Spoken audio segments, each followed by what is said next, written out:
Hello my YouTube friends, and welcome back to another Generation Behind Hi-Fi video.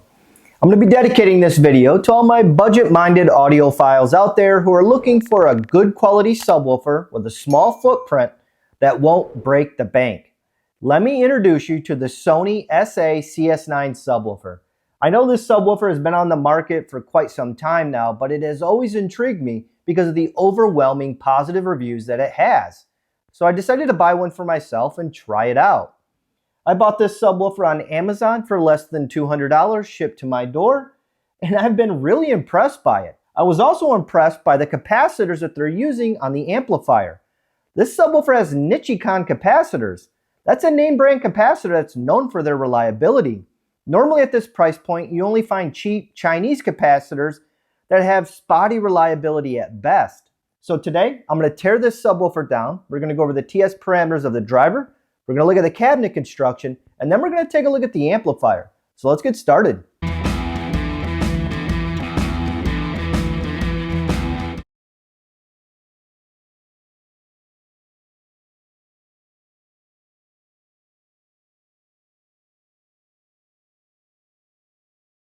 So what do you get when you purchase a Sony SA-CS9 subwoofer?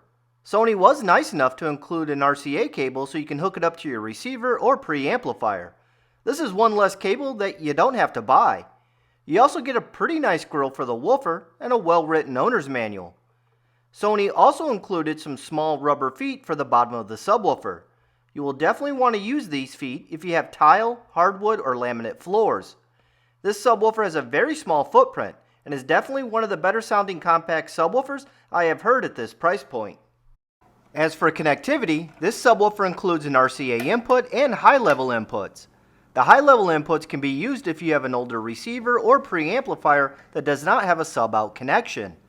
The amplifier also includes a volume knob, an adjustable crossover from 50 to 200 Hz, phase control, and an auto-on power switch.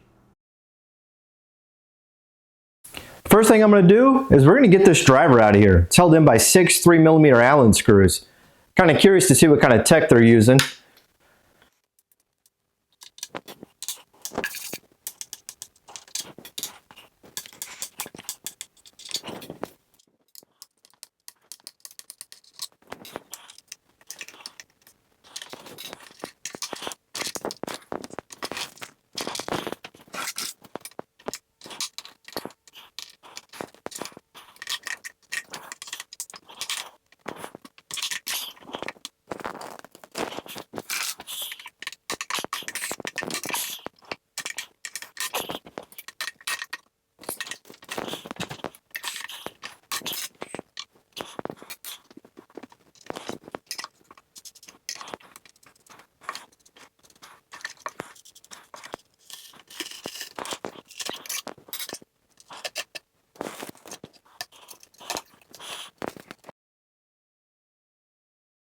The driver in the SA-CS9 is 10 inches in size, and the basket appears to be zinc coated, which is why it has a goldish hue to it.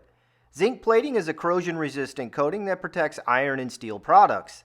The cone is made from a material that Sony refers to as mica reinforced cellular, or MRA.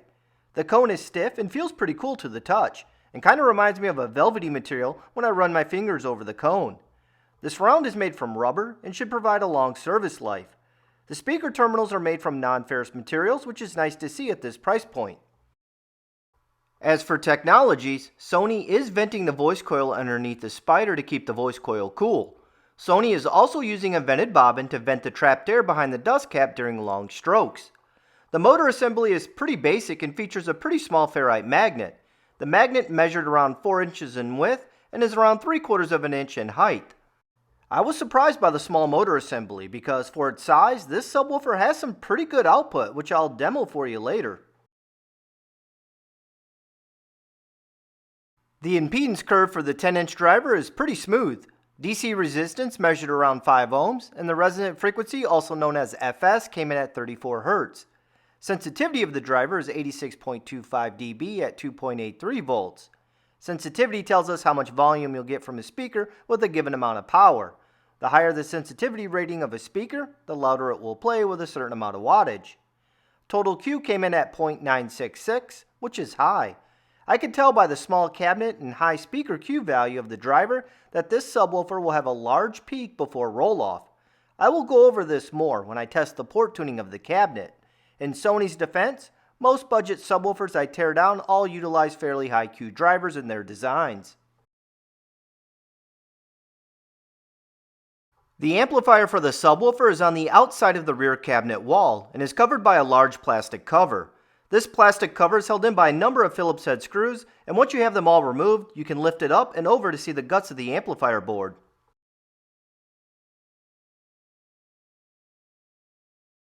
The amplifier on the Sony SA-CS9 appears to be a Class AB design, which is pretty cool. I rarely see Class AB amplifiers being used in budget subwoofers. Class AB amplifiers also have higher fidelity than a Class D amplifier. As for the power transistors, Sony is using a pair of Sanken MN2488 and MP1620 transistors. I was also surprised to see some Nichicon branded capacitors. These are a name brand capacitor that are known for their longevity and reliability. Typically on budget subwoofers, I see capacitors from Chinese firms that I haven't heard of and usually have a spotty reputation. So kudos to Sony for using some quality parts in their amplifiers.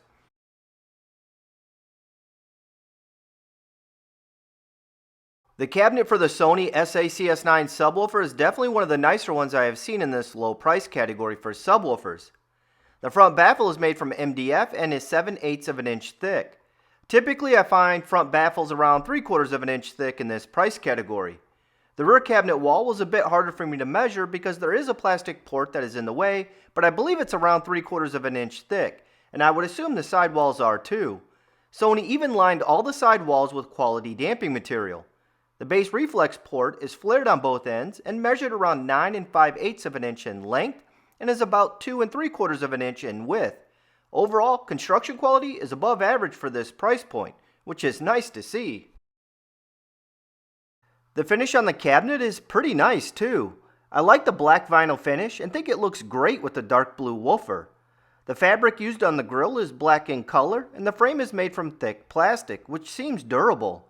About the only downside I can think of with this cabinet is I wish Sony included some actual feet for the subwoofer instead of rubber pads that you peel and stick to the bottom.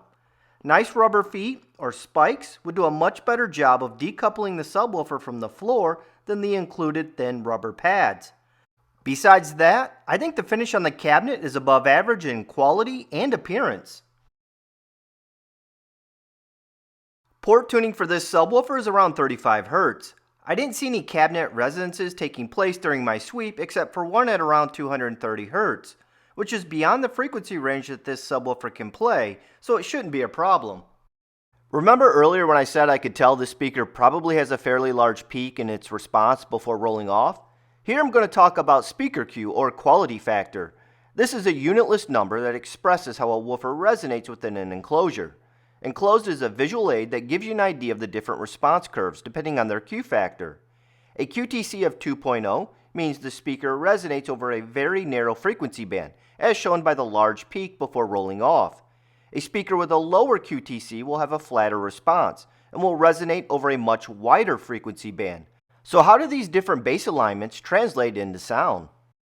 A subwoofer with a high QTC will sound a bit one-notish, meaning an explosion will sound the same as a bass drum. This is because the subwoofer operates within a very narrow frequency band. High Q subwoofer designs do help small form factor subwoofers in sounding strong and authoritative, but it all comes at the expense of sound quality. A lower Q subwoofer with a flatter response curve will resonate over a much wider frequency band. This gives a much richer and fuller sound. The bass alignment for the Sony SA-CS9 has a QTC of 2.3, and I would classify it as a one-note sounding subwoofer. This isn't all bad because for a $200 compact subwoofer, I was quite impressed with its bass authority and sharpness.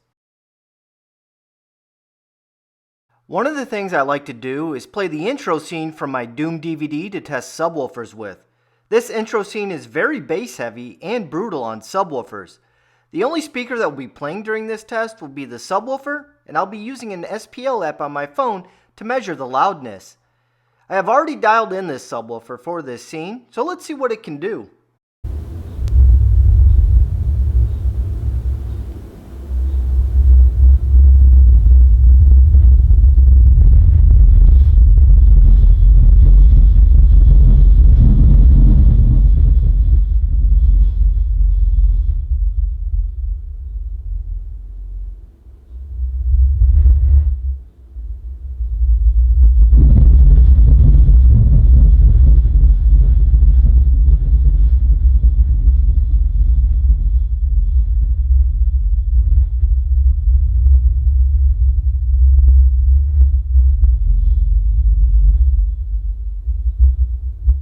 95 dB? That's pretty good for a budget compact subwoofer like this.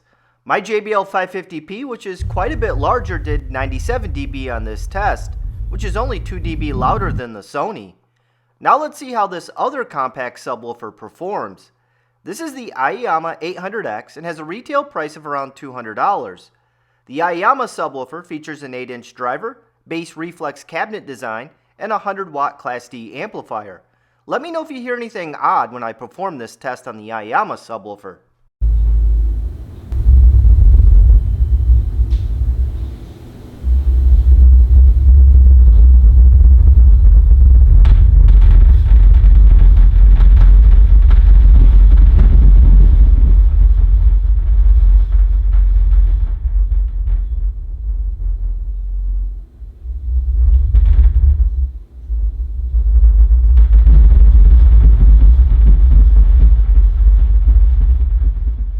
Did you hear the rattling sounds coming from this subwoofer during this test? Believe it or not, the rattling noises are caused by the poor cabinet construction for this subwoofer, and there is also a problem with the driver producing a loud buzzing sound during heavy bass scenes. The crazy part is this Aoyama subwoofer is currently for sale for the same price that I paid for my Sony subwoofer. To me, the quality between these two subwoofers is night and day. I really like this little subwoofer from Sony, especially at the $200 sale price. There are not many good sounding small footprint subwoofers that are this affordable, and after playing with this subwoofer for the last month, I can see why so many people have given it glowing reviews. It really is a great affordable option.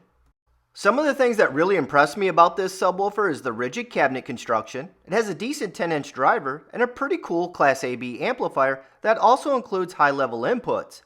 Obviously, you're not going to win any SPL drags with this subwoofer, but if a small footprint and good sound quality are important to you, then I think you will have a hard time finding a better subwoofer without spending considerably more money. For the money, this subwoofer performed pretty well no matter what movies or music I threw at it. I would have no problem recommending this little Sony subwoofer to family and friends. If you own one of these subwoofers, please let me know what you think of it by leaving a comment down below. And that's my look inside video of the Sony SA-CS9 subwoofer. So long and happy listening.